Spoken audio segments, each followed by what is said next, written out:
এটা আল্লাহ পাকের অসীম দয়া যে আমরা যদি দুনিয়ার প্রত্যেকটা কাজ মুহাম্মদ সাল্লাল্লাহু আলাইহি ওয়াসাল্লামের তরিকা এবং পদ্ধতিতে করি, তাহলে প্রতিটা কাজ ইবাদত এবং নেকির মাধ্যম হিসেবে গণ্য হবে। সকালবেলা উঠেছেন, ঘুম থেকে উঠলেন, উঠে দোয়া পড়লেন। কি দোয়া পড়লেন? আলহামদুলিল্লাহিল্লাযী আহিয়ানা বা'দা মা আমাতানা ওয়া ইলাইহিন নুশুর। মাশাআল্লাহ। ঘুমানোর সময় কি পড়েছিলেন? আল্লাহুম্মা বিইসমিকা আমুতু ওয়া আহইয়া। অথবা আরো কিছু আমল আছে আপনি করতে পারেন চাইলে, যেমন সূরা মুলক তেলাওয়াত করতে পারেন। ফজিলত, আপনাকে কবরের আযাব থেকে বাঁচানো হবে ইনশাআল্লাহ। আপনি আয়াতুল কুরসি তেলাওয়াত করতে পারেন। ফজিলত, সারা রাত একজন ফেরেশতা আপনাকে পাহারা দিবে ইনশাআল্লাহ। আপনি সূরা ফালাক, নাস, ইখলাস পড়ে ঘুমাতে পারেন এবং হাত দুটোকে একত্রিত করে ফু দিয়ে মাথা থেকে নিয়ে যতদূর পর্যন্ত হাত যায় মাসাহ করতে পারেন। ঘুমের মধ্যে আপনার কোনো সমস্যা হবে না ইনশাআল্লাহ। ঘুমের মধ্যে অনেক সময় প্রবলেম হয় না? দুঃস্বপ্ন দেখে মানুষ, ভয় পায়, অস্থির হয়ে পড়ে। অনেকে বলে বোবা ধরা, বলে না যে বোবায় ধরেছে, মানে আপনি চেতনা এসেছে কিন্তু আপনি নড়তে পারছেন না, এমন হয় না? হয়নি কখনো জীবনে? আচ্ছা, মাসাহ করলে এটা হবে না ইনশাআল্লাহ। তারপরে 33 বার সুবহানাল্লাহ, 33 বার আলহামদুলিল্লাহ, 34 বার আল্লাহু আকবার। এরপর দোয়া পড়লেন, ঘুমিয়ে গেলেন। এছাড়াও সূরা কাফিরুন পড়তে পারেন, কুল ইয়া আইয়ুহাল কাফিরুন। আপনাকে আল্লাহ পাক শিরক থেকে বাঁচাবে ইনশাআল্লাহ। আর আমার সবচেয়ে পছন্দের একটা আমল আছে ঘুমানোর সময়, চেষ্টা করি কোনো রাত্রে যেন বাদ না যায়। আপনারাও চেষ্টা করবেন কোনো রাতে যেন এই আমলটা অন্তত বাদ না যায়। আলী রাদিয়াল্লাহু আনহু বলতেন যে যার সামান্য বিবেক বুদ্ধি আছে তার জন্য শোভা পায় না যে সে এই আমলটা না করেই ঘুমিয়ে যাবে। সেটা কি? সূরা বাকারার শেষের 3টা আয়াত তেলাওয়াত করবে। সূরা বাকারার শেষের 3 আয়াত অথবা 2 আয়াত পড়বেন, একই ফজিলত ইনশাআল্লাহ। কি ফজিলত? সারা রাত নফল নামাজ পড়লে যে নেকিটা পেতেন, আপনি এটা পড়ে ঘুমিয়ে গেলে ইনশাআল্লাহ সেই নেকি পেয়ে যাবেন। যদি আপনার নিয়াত থাকে তাহাজ্জুদের, ইনশাআল্লাহ আপনি পেয়ে যাবেন। এই যে কাজগুলো করে ঘুমালেন, আপনি 3 ঘন্টা বা 6 ঘন্টা ঘুমিয়েছেন, এই যে পুরো সময়টা আপনি ঘুমিয়েছিলেন, এই পুরো সময়টার জন্য আপনার আমলনামায় নেকি লেখা হবে। অথচ ঘুমের দরকার কার ছিল? আমার না আল্লাহর? কার স্বার্থ এখানে? আমার স্বার্থ। ওয়াজআলনা নাওমাকুম সুবাতা, ঘুমকে বানিয়েছি আরামের, বিশ্রামের মাধ্যম। বিশ্রাম আমি নিলাম, রেস্ট আমি নিলাম, আমি ঘুমালাম, আবার নেকিও কে পেল? আমি। কারণ কি? কারণ আমি ঘুমিয়েছি মুহাম্মদ সাল্লাল্লাহু আলাইহি ওয়াসাল্লামের তরিকা এবং সুন্নাহ অনুযায়ী। ডান কাত হয়ে যদি পারেন ওযু করে নিতে পারেন, আরো ভালো হয়। তো এই যে ঘুমালেন, নেকি হয়ে গেল। ঘুম থেকে উঠলেন, দোয়া পড়লেন, নেকি হয়ে গেল। এবার আপনি টয়লেটে যাচ্ছেন, টয়লেটে যাওয়ার সময় বলছেন কি? আল্লাহুম্মা ইন্নী আউযু বিকা মিনাল খুবসি ওয়াল খাবাইস। এই যে টয়লেট করছেন, এই সময়টুকুতে নেকি পাচ্ছেন। বের হচ্ছেন, বলছেন গফরানাকে। ওযু করছেন, বিসমিল্লাহ বলে শুরু করছেন। ওযু করার পরে বলছেন কি? আশহাদু আল্লা ইলাহা ইল্লাল্লাহ ওয়াহদাহু লা শারীকা লাহু ওয়া আশহাদু আন্না মুহাম্মাদান আবদুহু ওয়া রাসূলুহু আল্লাহুম্মা ইজআলনি মিনাত তাওয়াবিন ওয়াজআলনি মিনাল মুতাতাহহিরিন। ওযুটা কি হয়ে গেল? নেকি হয়ে গেল। এভাবে আপনি নামাজে যাচ্ছেন। এবার এই যে মসজিদে যাচ্ছেন পায়ে হেঁটে, প্রত্যেক পদক্ষেপে আপনার গুনাহ মাফ হচ্ছে, প্রত্যেক পদক্ষেপে আপনার নেকি হচ্ছে এবং রহমত বরকত হচ্ছে। এছাড়াও আপনার মর্যাদা আল্লাহর কাছে বাড়ছে। সলাতে নামাজ, জামায়াতে সলাত পড়ছেন, নর্মালি নামাজ পড়লে আপনি যে নেকি পেতেন তার চাইতে 25 বা 27 গুণ বেশি পাচ্ছেন। এবং একটা সামাজিক ঐক্য গড়ে উঠছে।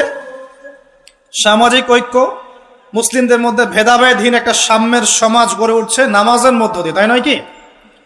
নামাজটা নেকি। নামাজ শেষ হয়ে গেল, আপনি এখন বসে বসে জিকির আজগার করছেন। নামাজের পরে জিকির আছে না? নাকি ইমাম সাহেবের সাথে একটা মোনাজাত দিয়েই চলে যাবেন? কি করবেন? তাসবিহ তাহলিল নাই? আস্তাগফিরুল্লাহ আস্তাগফিরুল্লাহ আস্তাগফিরুল্লাহ নাই? আল্লাহুম্মা আনতাস সালাম ওয়া মিনকাস সালাম তাবারাকা ইয়া যাল জালালি ওয়াল ইকরাম নাই?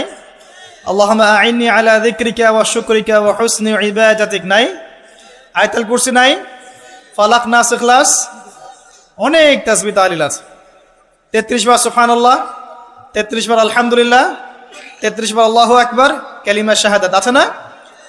এবং আপনি দোয়াও করবেন, কারণ ফরজ সালাতের পরে দোয়া কি হয়? কবুল হয়।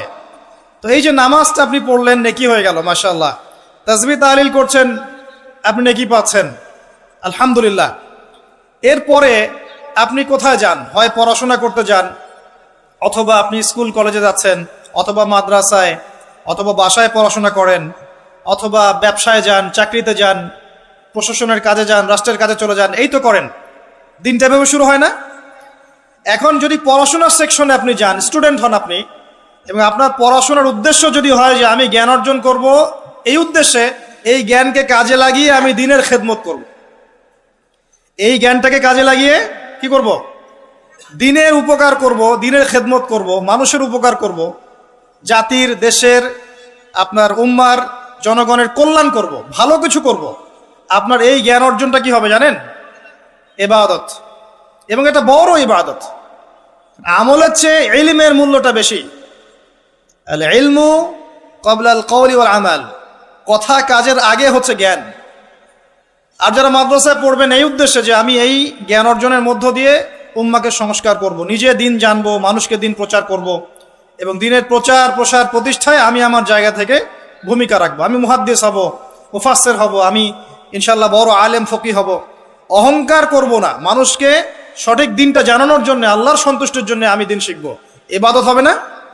এবং তার মর্যাদা এত বেশি হবে, এত বেশি হবে। নবী সাল্লাল্লাহু আলাইহি ওয়াসাল্লাম বলেছেন, সাধারণ মানুষের উপরে নবী সাল্লাল্লাহু আলাইহি ওয়াসাল্লামের যে মর্যাদা, ইবাদত গুজারদের উপর আলেমের সেই মর্যাদা। এবং এই জ্ঞান অর্জন করতে গিয়ে আপনি যখন পা ফেলছেন, বাড়ি থেকে বের হচ্ছেন, আপনার পায়ের নিচে ফেরেশতারা সম্মানের পাখা বিছিয়ে দিবে। এমনকি আসমান জমিনের সমস্ত সৃষ্টি, এই গর্তের মধ্যে যে পিপিলিকা আছে, পিঁপড়া, এবং সমুদ্রের নিচে যত মাছ আছে, সমস্ত প্রাণী ওই আলেমের জন্য ইস্তেগফার করতে থাকে, ক্ষমা প্রার্থনা করতে থাকে। এই ফজিলত অন্য কোথাও পাবেন না। এমনকি যতক্ষণ সে ইলম অর্জনের পথে আছে, সে আল্লাহর রাস্তাতেই আছে, ফি সাবিলিল্লাহ সে কাজ করছে। আপনি যদি জেনারেল লাইনেও পড়াশোনা করেন, কিন্তু আপনি চিন্তা করছেন আমি এই পড়াশোনা দিয়ে দেশের, জাতির, উম্মার, মানবতার কল্যাণে কাজ করব, দিনকে এগিয়ে নিব। একজন মেডিকেল ডক্টর, তিনি দিনের খেদমত করতে পারেন না? একজন ইঞ্জিনিয়ার, তিনি দিনের খেদমত করতে পারবে না?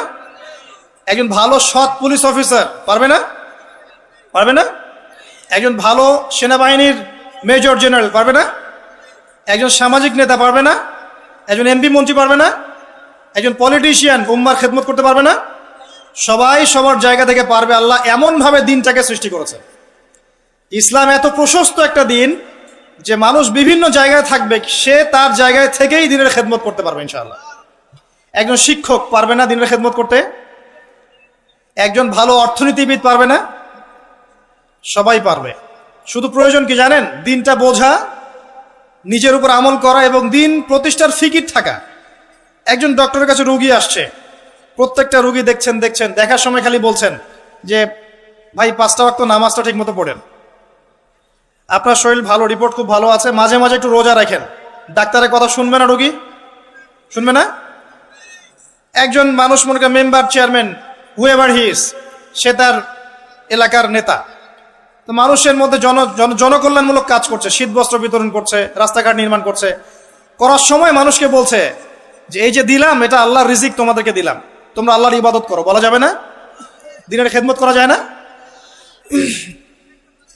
শুধুমাত্র দরকার নিয়াত। কি দরকার? নিয়াত, এবং জানা যে আমার কাজের প্রতিদানটা কি। এই যে আমি কাজগুলো করছি, এর প্রতিদান হচ্ছে আল্লাহ পরকালে আমাকে জান্নাত দিবে ইনশাআল্লাহ।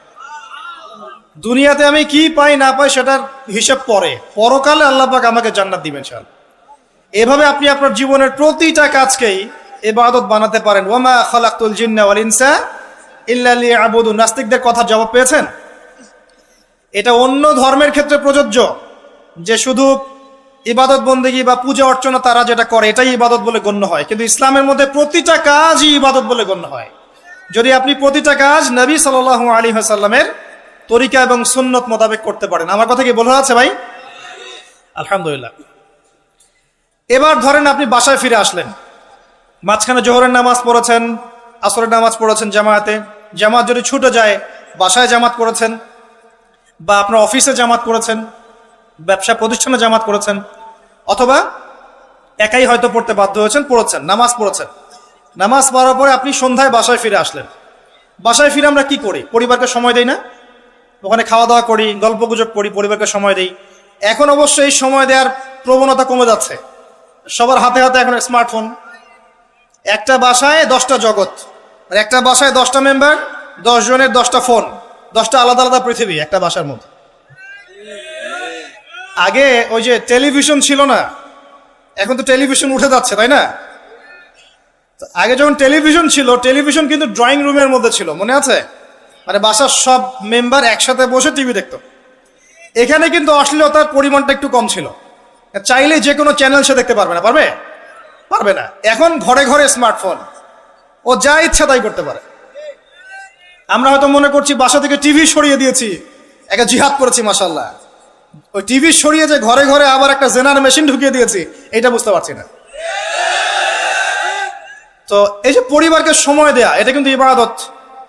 পরিবারের খোঁজ খবর নেয়া, স্ত্রীর সাথে কথোপকথন করা, পরিবারের সমস্যাগুলোকে ডিল করা, একসাথে খেতে বসা, একসাথে এক দস্তরখানায় খেতে বসা, প্রয়োজনে বড় প্লেট নেওয়া, প্লেটের চারপাশে সবাই মিলে খাবে, এটাও সুন্নাহ। এতে করে মহব্বত বাড়বে, খাবারে বারাকা হবে। আমরা কিন্তু এগুলো পালন করি না, সংস্কৃতি নাই আমাদের মধ্যে, চর্চা নাই। বাচ্চা কাচ্চা থেকে সময় দেই না। বাচ্চা কাচ্চাকে পিতা মাতা সময় না দিলে এই বাচ্চা কার কাছে মানুষ হবে? কাজের বুয়ার কাছে মানুষ হবে, তাই না? অথবা ডে কেয়ার সেন্টারে মানুষ হবে। তো এই কার কাছ থেকে ভদ্রতা শিখবে? সে তো তাদের মানসিকতাতেই গড়ে উঠবে। তো বাচ্চা কাচ্চাদেরকে সময় দেয়া, পরিবারের সদস্যদেরকে সময় দেয়া ইবাদত। নবী করিম সাল্লাল্লাহু আলাইহি ওয়াসাল্লাম তার স্ত্রীর কোলে মাথা রেখে শুয়ে থাকতেন, ইবাদত। মাথা রেখে শুয়ে তিনি কোরআন তেলাওয়াত করতেন। আমরা যারা বৈবাহিক জীবনে আছি, কখনো করেছি? মাশাআল্লাহ, কয়বার করেছেন? বেশি করতে যায় না, বেশি করতে গেলে আবার সমস্যা আছে।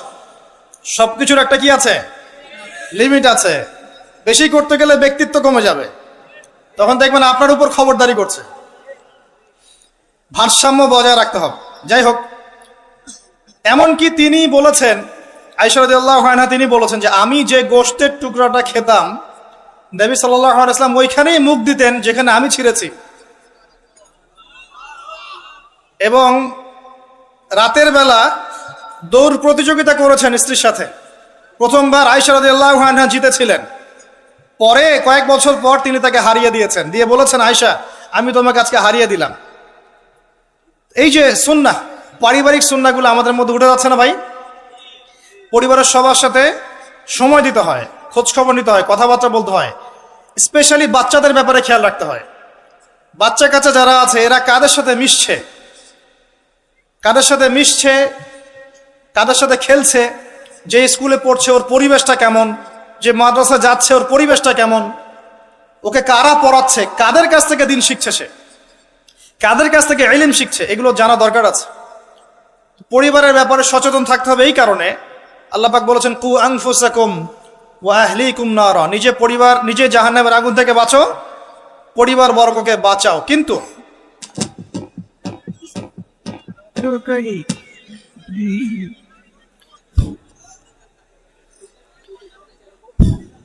এখানে একটা কথা আছে যে সবার পরিবার কিন্তু একরকম হবে না। হয়তো স্ত্রী কথা শুনবে না, পিতামাতা কথা শুনবে না, সন্তান সন্ততি কথা শুনবে না। এক্ষেত্রে আপনার জন্য হেদায়েত কোথায় জানেন?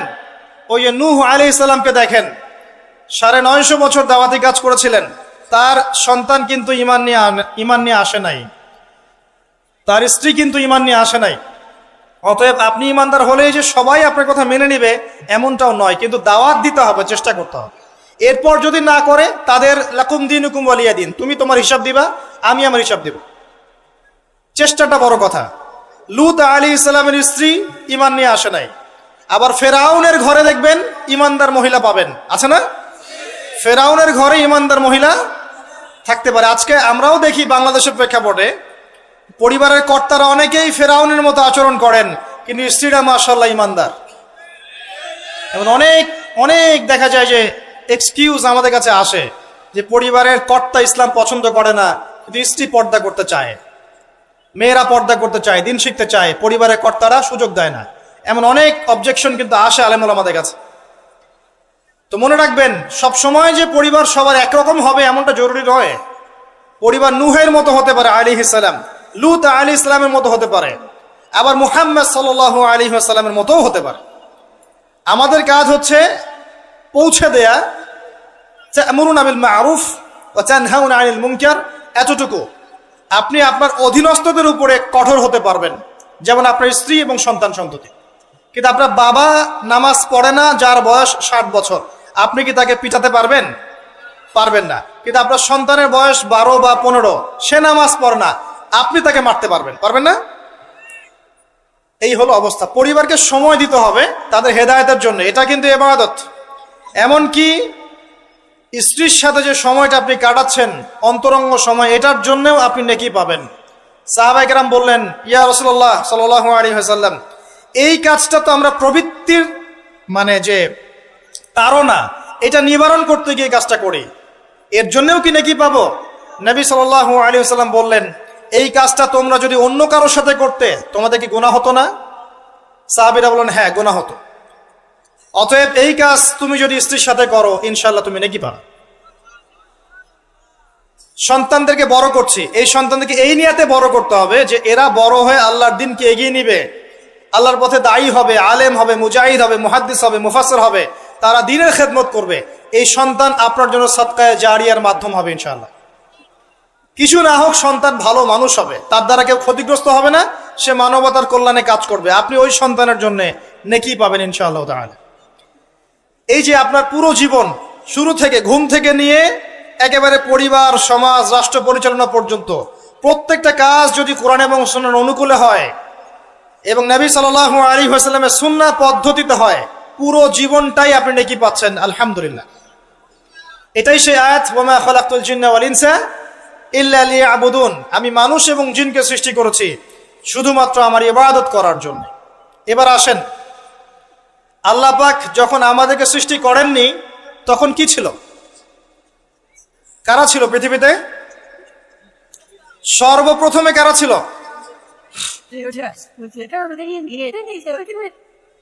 পৃথিবীতে আমরাই প্রথম প্রজাতি নই। আমরা তো এখন মনে করি যে পৃথিবীটা আমাদের, তাই না? আমরা এলিয়েন খুঁজে বেড়াই, অন্য গ্রহে প্রাণী আছে কিনা, অথচ বোকা মানুষরা নিজেই জানে না যে এই পৃথিবীর আমরাই বাসিন্দা ছিলাম না, আমাদেরকে জান্নাত থেকে এই পৃথিবীতে পাঠানো হয়েছে। এই পৃথিবীতে আমরা ছিলাম না, এই পৃথিবীতে অন্য প্রজাতি ছিল, অন্য মাখলুক ছিল। ওয়াল্লাহু আ'লাম বিসওয়াব, তারা কারা ছিল? প্রথমে আল্লাহ একা ছিলেন, কেউ ছিল?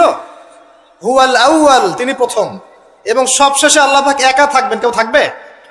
কুল্লু মান আলাইহা ফান, আছে না আয়াত? প্রথমে আল্লাহ একা ছিলেন, শেষে আল্লাহ একা থাকবেন। হুয়াল আউয়াল ওয়াল আখির ওয়াজ যাহির ওয়াল বাতিন ওয়া হুয়া বিকুল্লি শাইইন আলিম। আল্লাহ একা ছিলেন, এরপরে আল্লাহ পাক সৃষ্টি করেছেন আরশ। আরশ মানে আল্লাহ পাক বিশাল সৃষ্টির মধ্যে সবচেয়ে বড় সৃষ্টি হচ্ছে আরশে আজিম। এই আরশে আজিমের নিচে আল্লাহ পাক ছায়া দিবেন কিয়ামতের মাঠে। কয় শ্রেণীর ব্যক্তিকে? 7 শ্রেণী না 6 শ্রেণী? কয় শ্রেণী? হ্যাঁ, 7 শ্রেণী। তার মধ্যে 1 শ্রেণী হচ্ছে তারা যারা তাদের যৌবন কালটাকে আল্লাহর পথে বিলিয়ে দিয়েছে। এই একটা হাদিসই যথেষ্ট যুবক ভাইদের জন্য, যুবতীদের জন্য, যারা তাদের যৌবন কালটাকে আল্লাহর পথে বিলিয়ে দিয়েছে, এদেরকে আল্লাহ পাক তার আরশের ছায়ায় ছায়া দিবেন। ওই দিন ওই ছায়া ছাড়া কোনো ছায়া থাকবে? আল্লাহ পাক আরশ সৃষ্টি করেছেন, আরশটা ছিল পানির উপরে। কার উপরে? কানা আরশুহু আলাল মা, তার আরশটা ছিল পানির উপরে। এরপর আল্লাহ পাক 6 দিনে সৃষ্টি করেছেন পুরো মহাবিশ্ব। কয় দিনে? 6 দিন। আমাদের দিনের মতো দিন না, আল্লাহর কাছে শুধু যে কিয়ামতের দিনটাই আমাদের হিসেবে 50,000 বছরের সমান। কত বছর ভাই? 50,000 বছরের সমান একদিন, কিয়ামতের দিন। কিয়ামতের দিনের কি দরকার ছিল? কি মনে হয় আপনাদের? কিয়ামতের দিনের কি দরকার ছিল? ছিল। যদি কিয়ামতের দিন না থাকতো তাহলে পৃথিবীর সব জালেম পার পেয়ে যেত। কিয়ামতের দিন আছে বলেই কোনো জালেম পার পাবে না ইনশাআল্লাহ। কোনো মাজলুমের চোখের প্রাণে বৃথা যাবে না ইনশাআল্লাহ, কারণ কিয়ামতের দিন আছে। এটা হচ্ছে মাজলুমের আশার দিন আর জালেমের জন্য হতাশার দিন। কিয়ামতের দিন না থাকতো তাহলে সমস্ত খুনি, ব্যভিচারী, ধর্ষণকারী, জালেম, ফাসেক, আল্লাহদ্রোহী সবাই পার পেয়ে যেত না। আল্লাহ পাক পার দিবেন না বলেই কিয়ামতের দিন রেখেছেন। ছোটবেলায় আমরাও মনে করতাম যে মানুষের জন্ম নিয়েছে, কি ভুলটা করলাম, হিসেব নিকেশ, জান্নাত জাহান্নাম, কত সমস্যা। যত দিন যাচ্ছে বুঝতে পারছি যে ভাগ্যিস কিয়ামতের দিন বলে একটা দিন আছে, না হলে জালেমের এই জুলুমের কোনো বদলা হতো না আর মাজলুম তার অধিকার ফিরে পেত না। তো 50,000 বছরের সমান ওই দিন মানুষ অস্থির হয়ে যাবে এই কারণে বিচার শুরু হচ্ছে না কেন। একবার আদম আলাইহিস সালামের কাছে দৌড় দিবে, একবার নবী নূহ, একবার মূসা, একবার ঈসা, একবার ইব্রাহিম, সবাইকে রিকোয়েস্ট করবে মানুষ দলে দলে গিয়ে যে আল্লাহকে বলেন অ্যাটলিস্ট বিচারটা যেন শুরু করেন উনি। অপেক্ষা করা কাজটা কষ্টকর না ভাই? কারোর জন্য অপেক্ষা করা কষ্টকর না? অপেক্ষা করতে করতে ঘামে একদম গলা পর্যন্ত ডুবে যাবে। আল্লাহ পাক হেফাজত করুন আমাদেরকে। ওই 7 শ্রেণীর মানুষের মধ্যে আল্লাহ পাক আমাদেরকে আশ্রয় দান করুন, আল্লাহুম্মা আমিন। এরপরে যেটা বলছিলাম যে এই 50,000 বছরের সমান দিনে একজন ব্যক্তি আপনার আমার জন্য সুপারিশ করবে, তার নাম কি? এবার হাত উঁচু করেন, কতজন আপনাদের মধ্যে ওই ব্যক্তির সাল্লাল্লাহু আলাইহি ওয়াসাল্লাম তার জীবনী পড়েছেন জীবনে একবার? অনেস্টলি বলবেন, সততার সাথে হাত নামান। এবার চিন্তা করেন, এই যে আমরা স্লোগানগুলো দেই যে আল কোরআনের আলো ঘরে ঘরে জালো, নারায়ে তাকবীর, আল্লাহু আকবার, স্লোগান দেই না অনেক? বাস্তবতা স্লোগানের মধ্যে পার্থক্য নাই? যখন আপনি দেখবেন প্রতিটা যুবক বা প্রত্যেক ব্যক্তি আমাদের সমাজের মধ্যে নবী সাল্লাল্লাহু আলাইহি ওয়াসাল্লামের জীবনী সম্পর্কে ভালো ধারণা রাখে, কোরআনুল কারীম মাশাআল্লাহ তেলাওয়াত করতে জানে, কোরআনের অর্থ বোঝার চেষ্টা করে, মাশাআল্লাহ হকপন্থী আলেম ওলামাদের কাছে যায়, আত্মশুদ্ধি অর্জন করে, হালাল খায়, পারিবারিক আদর্শ সুন্দর করে গড়ে তোলার চেষ্টা করে, ন্যায়ের পথে তাকে অন্যায় করে না, তখন অটোমেটিকলি কোরআনের আলো ঘরে ঘরে জ্বলবে না? তাহলে মূল কাজটা কি? আইওয়াশ এবং শোডাউন করা না মূল কাজ করা? মূল কাজটা কি? আমরা কিন্তু মূল কাজটা করতে যাচ্ছি না, বা মূল কাজটাকে আমরা ততটা গুরুত্ব দিচ্ছি না যতটা যৌগিক বিষয়গুলোকে গুরুত্ব দিচ্ছি। আর এই কারণে দীর্ঘদিন থেকে দেখছি যে উম্মার অবস্থা মোটামুটি অপরিবর্তনীয় আছে, বরং দিন দিন ডে বাই ডে আস্তে আস্তে অধঃপতন হচ্ছে।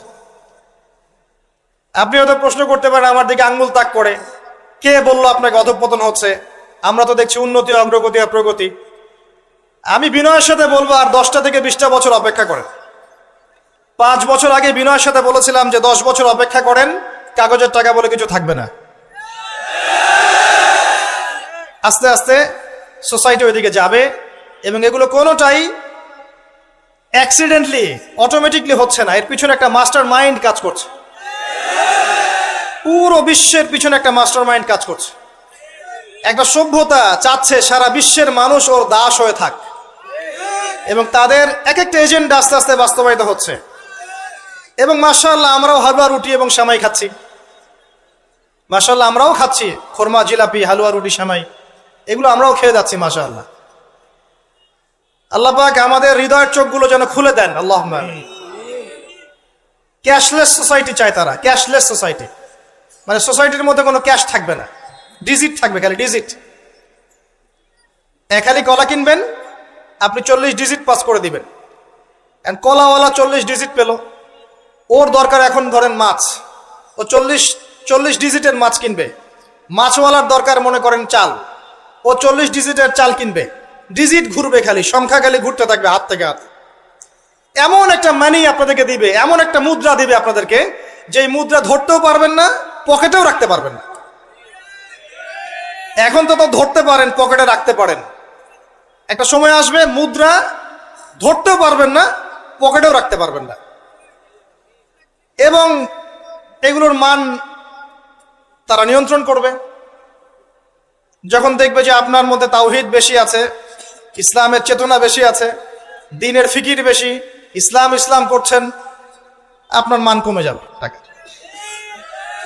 যদি দেখে আপনার মধ্যে দাসত্ব আছে, ওরা যা বলছে আপনি সামিআনা ওয়া আতা'না বলছেন, ইয়েস স্যার করছেন, আপনি উন্নতি, অগ্রগতি, প্রগতি পাবেন। হ্যাঁ, যারা এগুলো লঞ্চ করছে তারা আবার তাদের সম্পত্তিগুলোকে গোল্ড এবং সিলভারে কনভার্ট করছে অলরেডি। দেখেন বড় বড় ওদের ব্যাংকগুলোকে দেখেন, সব গোল্ড এবং সিলভারে কনভার্ট করছে। ওই ইসরায়েলের দিকে তাকিয়ে দেখেন, ও তার সমস্ত সম্পত্তিগুলোকে, বেশিরভাগ সম্পত্তিগুলোকেই সাস্টেইনেবল গোল্ডের কনভার্ট করছে। ও আমাদের মতো বোকা নয়। শোনেন কেমন বোকা নয়, বিগত 70 বছরে মুসলিমদের নাকের ডগার উপরে বসে 4টা যুদ্ধে মুসলিমদেরকে পরাজিত করে দিয়েছে ইসরায়েল। বিগত 70 বছরে ওরা প্রথমে ব্রিটেন, তারপরে আমেরিকার হাত ধরে বিশ্বের এমন একটা জায়গায় এসেছে যে এই জায়গা থেকে তারা বিশ্বের পলিটিক্স, ইকোনমিক্স, মিডিয়া, প্রযুক্তি, ফাইন্যান্স সব নিয়ন্ত্রণ করার শক্তি অর্জন করেছে অলরেডি। আপনি ভাবছেন করবে? অনেকে মনে করে এটা ভবিষ্যৎ বক্তা মনে হয়। আমি বলছি যে বর্তমান সম্পর্কে আপনি খবর রাখেন না বলেই বর্তমানকে আপনার ভবিষ্যৎ মনে হচ্ছে। এটা বর্তমান, এটা ভবিষ্যৎ না। ভবিষ্যতে তো সে সারা বিশ্বকে রুল করবে ইনশাআল্লাহ তাআলা। না হলে তো সে মাসিহুদ দাজ্জালের ফলোয়ারই হতে পারবে না। আর দাজ্জাল তো সারা বিশ্বকে শাসন করবে এবং তাকে ফলো করবে জিউসরাই। তবে হ্যাঁ, এটা আমরা জানি কোরআন এবং হাদিস থেকে আলহামদুলিল্লাহ যে ওদের এই দমন, পীড়ন, জুলুম এবং শাসনটা চিরস্থায়ী হবে না ইনশাআল্লাহ। এটা একটা সাময়িক সময় জুড়ে থাকবে, এরপরে আল্লাহ পাক পৃথিবী থেকে এটাকে সরিয়ে দিবেন ইনশাআল্লাহ। কিভাবে সরাবেন? ওই যে লোহিত সাগরে আল্লাহ পাক যেমন করে বনু ইসরাইলকে ধাওয়া করছিল ফেরাউনের বাহিনী, মনে আছে?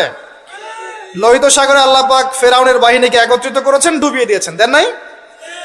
আল্লাহ পাক সেম সুন্নাহ অ্যাপ্লাই করেছেন প্যালেস্টাইনের ক্ষেত্রে। আল্লাহ পাক সমস্ত জালেমদেরকে ওখানে একত্রিত করেছেন ধ্বংস করার জন্য। সেম সুন্নাহ, এটা হবে ইনশাআল্লাহ আযজা ওয়া জাল। আমরা জানি এটা সরে যাবে পৃথিবী থেকে। তারপরে এমন একটা যুগ আসবে যে যুগে ইনশাআল্লাহ আযজা ওয়া জাল একজন নবী সারা বিশ্ব পরিচালনা করবেন। একজন নবী, তার নাম ঈসা ইবনে মারইয়াম। এবং তার অনেক আগেই আমাদের ইমাম আল মাহদি তিনি ইন্তেকাল করবেন।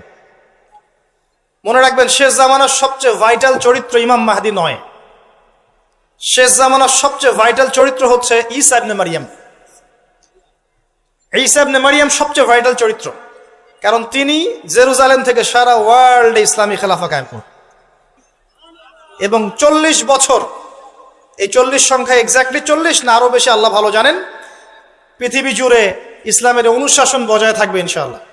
একটা কাঁচা বাড়ি, একটা পাকা বাড়ি আপনি পাবেন না যেখানে আল্লাহর কালিমা প্রবেশ করবে না। জুলুম বলে কিছু থাকবে না ইনশাআল্লাহ। যা দেখছেন আপনি এখন ওয়ার্ল্ড ওয়াইড যে দাপট, দেখে মনে হচ্ছে বিশ্ব এদের কোনো অস্তিত্বই বিশ্বে থাকবে না। এখন সারা বিশ্ব থেকে তাকিয়ে আপনার কাছে মনে হচ্ছে মাশাআল্লাহ, NATO, United Nations, world bank, এইটা সেটা, বিশ্ব যে কি হচ্ছে সারাদিন। শুক্র গ্রহ আমার, একজন বলছে না শুক্র গ্রহ আমার, একজন মিসাইল তৈরি করছে, আর একজন প্রতিরক্ষা ব্যবস্থা করছে। ওয়ার্ল্ড অ্যাফেয়ার্স পড়লে মনে হয় যে ওয়ার্ল্ডটা এদেরই। কিন্তু আল্লাহ রাসূল সাল্লাল্লাহু আলাইহি ওয়াসাল্লাম বলছেন যে বিশ্বটা আস্তে আস্তে আস্তে আস্তে তার ধ্বংসের দিকে যাচ্ছে। এইটা চিরস্থায়ী হবে না এবং একে অপরের সাথে কলিউশন করে এরা শেষ হয়ে যাবে। মুসলিমদের উপর দমন পীড়ন যেমন বাড়বে, ঠিক একইভাবে আল্লাহ রাব্বুল আলামিন মুহাম্মদ সাল্লাল্লাহু আলাইহি ওয়াসাল্লামের বংশধরদের মধ্য থেকে একজন ইমামকে বের করে নিয়ে আসবেন। তিনি ইনশাআল্লাহ আযজা ওয়া জাল মুসলিমদেরকে নিয়ে এই জুলুমের বিরুদ্ধে দাঁড়িয়ে যাবেন। পরে যখন মাসিহুদ দাজ্জাল বের হবে, তাকে তিনি হত্যা করতে পারবেন না, কারণ তাকে এত বেশি ক্ষমতা দেওয়া হবে যে মুসলিমরা তার সাথে পেরে উঠবে না, তখন আল্লাহ পাক ঈসা ইবনে মারইয়ামকে পাঠাবেন, সবচেয়ে ভাইটাল ক্যারেক্টার।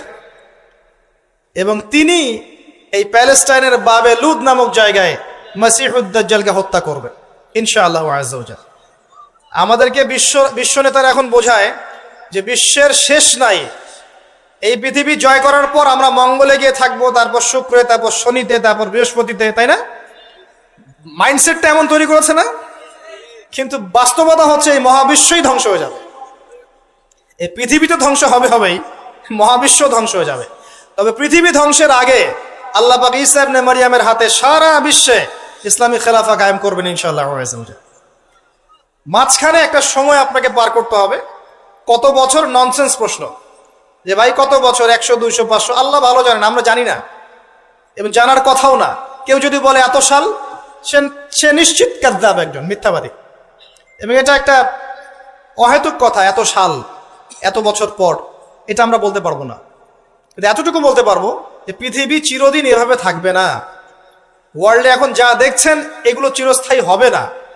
আস্তে আস্তে আস্তে আস্তে রাত যত গভীর হবে, ভোর তত কাছাকাছি আসবে। এবং এই পুরো বৈশ্বিক জুলুম, ফাসাদ, আপনার জিনা, আপনার পর্নোগ্রাফি, আপনার মাদক, সুদ, জুলুম, অত্যাচারের মধ্যেও দেখবেন প্রত্যেকটা জায়গায় জায়গায় আল্লাহ পাক কিছু না কিছু আল্লাহর বান্দাকে রেখে দিবেন। এবং আমার বিশ্বাস তাদের বেশিরভাগই হবে যুবক শ্রেণী। এটা আমার মত, আল্লাহ ভালো জানেন। আমার মনে হয় যে বেশিরভাগই হবেন যুব সমাজ। এবং আমার কাছে একটা দলিল আছে কেন মনে হয়। কারণ আসহাবুল কাহফ যারা ছিলেন তারা যুবক ছিলেন। প্রত্যেক যুগে যুগে আসহাবুল কাহফ থাকবেন ইনশাআল্লাহ তাআলা। তাদের হাতেই আল্লাহ পাক ইনশাআল্লাহ তাআলা এই দিনটাকে আমানত হিসেবে রাখবেন। উলামায়ে কেরাম তাদেরকে এগিয়ে নিয়ে যাবে। আস্তে আস্তে দেখবেন পরবর্তী জেনারেশনের পতাকা তারা বহন করবে ইনশাআল্লাহ। এখন যে কথাগুলো বলতে এতগুলো কথা বললাম, যে যখন আল্লাহ পাক মহাবিশ্ব সৃষ্টি করেছেন 6 দিনে, তখন মানুষের কোনো অস্তিত্ব ছিল না। ছিল? কোনো অস্তিত্ব ছিল না, মানুষের অস্তিত্বই ছিল না। সূরা দাহর পড়েন 1 নম্বর আয়াত, আল্লাহ পাক বলছেন হাল আতা আলাল ইনসান হিনুম মিনাদ দাহরি লাম ইয়াকুন শাইআন মাযকুরা। মানুষের উপর একটা সময় চলে গেছে যখন মানুষ কোনো আলোচ্য বিষয় ছিল না। এখন সারা ওয়ার্ল্ডের দিকে তাকালে মনে হয় যে মানুষই সবকিছু, তাই না? অথচ মানুষের বাইরে যে একটা জাতি আছে, জিন জাতি, এটাকে বিশ্বাসই করে না মানুষ। মানুষের আশপাশে ঘুরছে ফেরেশতারা, মানুষ বিশ্বাসই করে না। আল্লাহ পাক আছেন আরশে আজিমে, তার উপরে, মানুষ বিশ্বাসই করে না যে আল্লাহ বলে কেউ আছে। মানুষ মনে করে বিগ ব্যাং থেকে সব সৃষ্টি হয়েছে। হ্যাঁ, অনেক মানুষ মনে করে যে আল্লাহ বলতে কেউ নাই, সবকিছু বিগ ব্যাং থেকে সৃষ্টি হয়েছে। অথচ আল্লাহ পাক কোরআনে বলেছেন আওয়ালাম ইয়ারাল্লাযীনা কাফারু, সূরা আম্বিয়া 30 নম্বর আয়াত, আন্নাস সামাওয়াতি ওয়াল আরদা কানাতা রাতকান ফাফাতাকনাহুমা। কাফেররা কি লক্ষ্য করে দেখে না এই মহাবিশ্ব এবং পৃথিবী একটা বিন্দুর মধ্যে ছিল, আমি এটাকে পৃথক করে দিয়েছি, পার্থক্য করে দিয়েছি। ওয়াজআলনা মিনাল মাই কুল্লা শাইইন হাই, প্রত্যেক জীবন্ত প্রাণীকে সৃষ্টি করেছি পানি দ্বারা। আফালা ইউমিনুন, এরপরেও কি তারা বিশ্বাস করবে না? যারা সায়েন্সের ছাত্র, নিউক্লিয়াস সম্পর্কে পড়ে দেখেন, সাইটোপ্লাজম সম্পর্কে পড়ে দেখেন, ওখানে কতটুকু পানি আছে, কত অংশ পানি আছে। আল কোরআন বৈজ্ঞানিক, সম্পূর্ণ বৈজ্ঞানিক, কিন্তু বিজ্ঞান কোরআনিক হতেই হবে জরুরি না। বিজ্ঞানের কোনটা সত্য কোনটা মিথ্যা এটা কোরআন দিয়ে মানদণ্ড হিসেবে যাচাই করা যাবে। কোরআনের কোনটা সত্য কোনটা মিথ্যা এটা বিজ্ঞান দিয়ে যাচাই করা যাবে না। আল্লাহ পাক সৃষ্টি করেছেন, এরপরে মানুষকে সৃষ্টি করে একা ছেড়ে দেননি। আল্লাহ পাক প্রথমে নাম শিখিয়েছেন, সমস্ত জ্ঞান শিখিয়েছেন কাকে? আদম আলাইহিস সালামকে। ওয়াল্লামা আদম আল আসমা কুল্লাহা, মহাবিশ্বের সমস্ত নাম আমি আদমকে শিখিয়েছি। সুবহানাল্লাহ। আমাদের পিতা আদম আলাইহিস সালামের ডিএনএ এর মধ্যে জ্ঞান ছিল, সমস্ত জ্ঞান ছিল যা আল্লাহ পাক শিখিয়েছেন। বাই ডিএনএ আমাদের মধ্যে জ্ঞানগুলো এসেছে, এমনি এমনি আসেনি। মানুষ একটা বুদ্ধিবৃত্তিক প্রাণী না? অটোমেটিকলি কি মানুষ জ্ঞান শিখে ফেলেছে? আল্লাহ এই জ্ঞান আদম আলাইহিস সালামকে শিখিয়েছেন, তার বংশধরদের মধ্যে জ্ঞান ছড়িয়ে পড়েছে। এরপর আল্লাহ পাক জান্নাতে রেখেছেন, শর্ত দিয়েছেন কি? ওয়ালা তাকরাবু ওয়ালা তাকরাবা হাযিহিশ শাজারা, তোমরা দুজন এই গাছের কাছে যাবে না। পরীক্ষা। গাছটার নাম কি? এটা হচ্ছে ওই প্রশ্নের মতো ঈসা আলাইহিস সালাম কবে আসবেন। গাছটার নাম কি? এটা ওই প্রশ্নের মতো যে দাজ্জালের আসল নাম কি হবে, ইমাম মাহাদি কত সালে আসবেন। এগুলো ওই প্রশ্নের মতো যে ওই গাছটার নাম কি ছিল। প্রয়োজন নাই গাছের নামের আমার। গাছটা ছিল একটা টেস্ট, পরীক্ষা। গাছের কাছেও যেও না। চলে গেলেন, কার প্ররোচনা চলে গেলেন? ইবলিস। তার নাম কি? ইবলিস। আচ্ছা, ইবলিস আমল করতো না? ইবলিস ফেরেশতাদের সর্দার ছিল না? কি কারণে আল্লাহ পাক তাকে বহিষ্কার করলেন? অহংকার, রাইট। আবা ওয়াস্তাকবার, সিজদা করি নাই। খলাকতানি মিন নার ওয়া খলাকতাহু মিন তিন, আমাকে সৃষ্টি করেছেন কি দিয়ে? আগুন। তাকে সৃষ্টি করেছেন মাটি। এটাকে বলে আত্ম অহংকার, ইগো। মনে রাখবেন, আপনার যত বড় সার্টিফিকেট থাকুক, কেমব্রিজ থেকে, অক্সফোর্ড থেকে, হার্ভার্ড থেকে বা দারুল উলুম থেকেই, যদি আপনার কাছে অনেক বড় বড় সার্টিফিকেট থাকে কিন্তু মনের মধ্যে অহংকার থাকে, আপনার মনের মধ্যে নূর আসবে না। যদি আসতো তাহলে ইবলিসের মনে আসতো। তার জ্ঞানের কোনো কমতি ছিল না। ওয়াস্তাকবার, সে অহংকার করেছিল। আর অহংকার কাকে বলে? মাতারুন নাস মাতারুল হক ওয়া গামতুন নাস, সত্যকে প্রত্যাখ্যান করা এবং অন্যদেরকে ছোট করা, আন্ডার এস্টিমেট করা। আর আমাদের সংস্কৃতি এখন হচ্ছে অন্যকে আন্ডার এস্টিমেট করা। আমাদের চরিত্রই হয়ে গেছে এমন, গীবত, তোহমত, অপবাদ, সমালোচনা, কাদা ছোড়াছড়ি, চুল ছেঁড়াছেড়ি, এগুলোই সংস্কৃতি। যতক্ষণ আমরা এই কাজগুলো করতে থাকি ততক্ষণ ওই যে ইসরায়েল, সে আরো 10টা মিসাইল বানিয়ে ফেলে।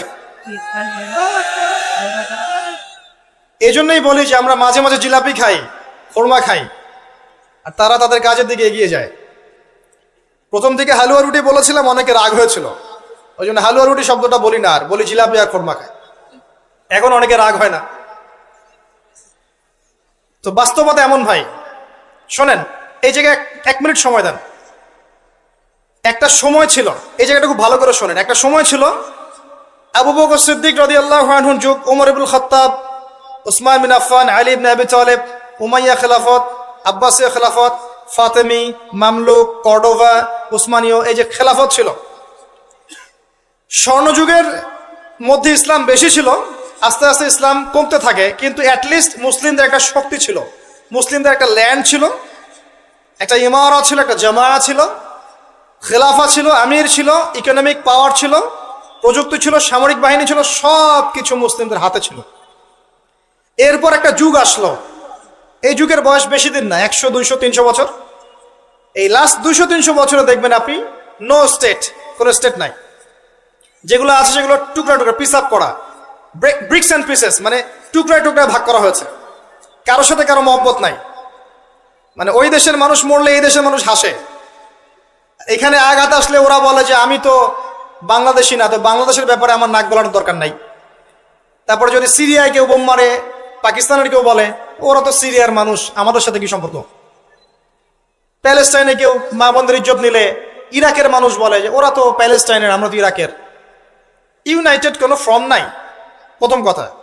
না কোনো ইউনাইটেড নেশন, না কোনো খেলাফা, না আমির, না সবার মাঝে একটা হৃদ্যতা, না ইকোনমিক কোনো বেস, না স্বতন্ত্র মিডিয়া প্রযুক্তি, স্বতন্ত্র সিস্টেম, স্বতন্ত্র political system, economic system, media, প্রযুক্তি, আপনার সমরাস্ত্র, ওভারঅল যে বিষয়গুলো আমাদের ছিল স্বর্ণযুগে, এগুলো লাস্ট 200-300 বছরে অনেকটা কমে গেছে।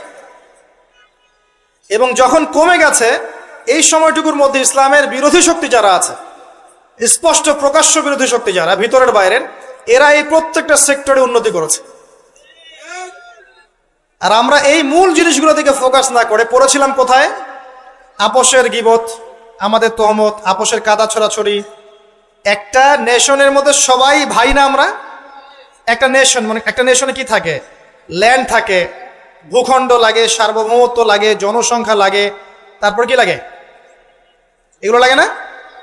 সরকার লাগে। 4টা বিষয় দরকার হয় রাষ্ট্রের সঙ্গে, এগুলো পাবেন।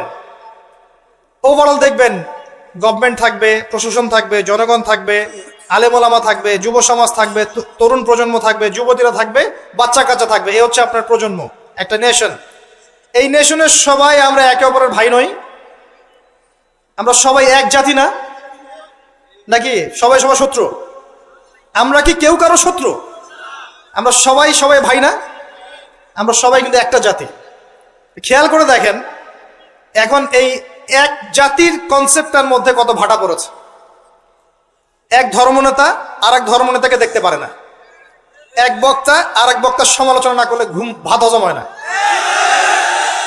এক ভাই একটা দল করে আরেক ভাই আরেকটা দল করে, এই ভাই এই ভাইয়ের ক্ষতি না করতে পারলে ঘুম হয় না। আমরা কি আপোষেই লড়াই করছি না? আমরা কি একে অপরের সাথে লড়াই করে সময় নষ্ট করছি না? পক্ষান্তরে আমাদের স্পষ্ট যারা শত্রু দেখেন ওয়ার্ল্ড ওয়াইড, তারা কি একত্রিত হয়ে আমাদের বিরুদ্ধে নাই? এই সহজ বাংলা কথাটা আমাদের বুঝে কেন আসে না যে আমরা সবাই এক, আমরা সবাই মুসলিম, এটাই আমাদের মৌলিক পরিচয়। আমরা সবাই মুসলিম, এটা আমাদের মৌলিক পরিচয়। আমাদের মধ্যে আল্লাহ পাক কাউকে কর্তৃত্ব দিয়েছেন, কাউকে অধীনস্থ করেছেন, কাউকে আল্লাহ পাক ইলম দিয়েছেন, জ্ঞানের শরীয়তের কাউকে দেন নাই, কাউকে তরুণ বানিয়েছেন, কাউকে তরুণী বানিয়েছেন, কাউকে বৃদ্ধ বানিয়েছেন, কাউকে যুবক বানিয়েছেন। কেউ ঘর সামলাচ্ছে, কেউ সমাজ সামলাচ্ছে, কেউ অর্থনীতি সামলাচ্ছে, কেউ রাষ্ট্র সামলাচ্ছে। সবাই কি আমরা একে অপরের ভাই নই? নাকি আমরা সবাই একে অপরের শত্রু? আমরা কি করেছি?